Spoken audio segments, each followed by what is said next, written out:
Freedom doesn't start with your behavior. It starts with your brain. If you don't renew your mind, you'll stay stuck in the same cycle no matter how hard you try. The real battle is not against your screen. It's against your thoughts. Welcome back to the Men of Freedom series, and I'm David Hunte, a Black married man of faith. And in this video, we're diving into the R in the iron framework. Renew your mind.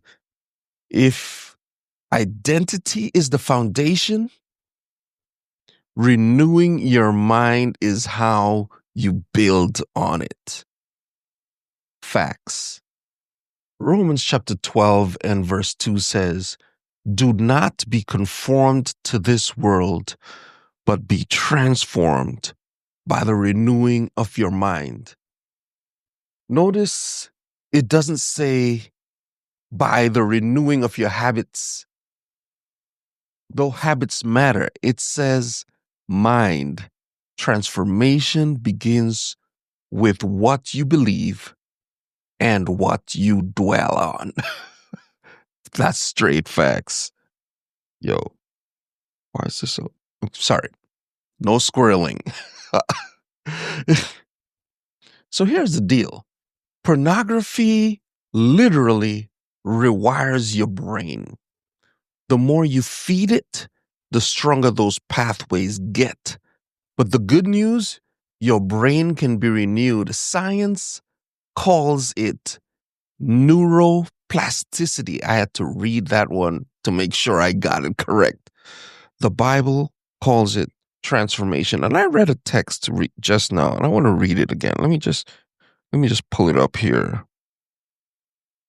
So I'm going to read from the New Living Translation. Remember, the ESV, the King James, all the other ones say renew your mind. But New Living Translation says, "Don't copy the behavior and customs of the world, but let God transform you into a new person by changing the way you think." The transformation, God will provide that by changing the way you think. And that's what science calls neuroplasticity. Renewal isn't just avoiding bad habits.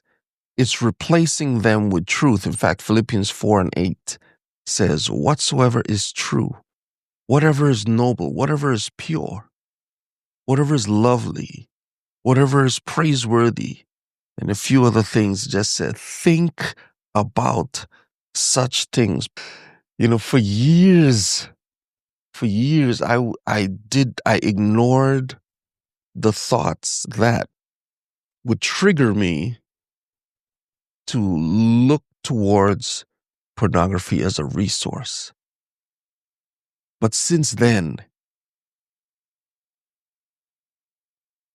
I have learned to replace the thoughts with scripture, worship, and truth. You talk about worship.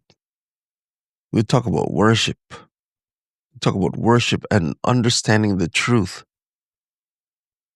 And it took a little while, but finally it got through. And so I no longer have the desire to go towards that thing whenever something comes in my way that would cause me to trigger.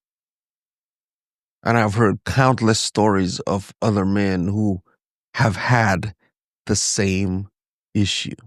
So here's your assignment. Takeaway. Identify one lie you believed about yourself. Maybe I'll never change, or God is disappointed in me. Write it down and then write the truth of scripture next to it, meaning Romans chapter 8.1, where it says, 8.1? Romans chapter 8, verse 1, where it says, "There is therefore now no condemnation." No condemnation. God doesn't condemn you. God is not disappointed in you. And every time that lie shows up, declare the truth instead.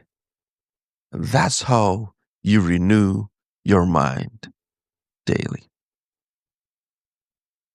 Renewing your mind is a process, not a one-time event, but it's worth it.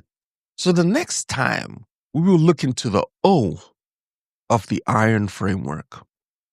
You overcome through community because you were never meant to fight this battle alone.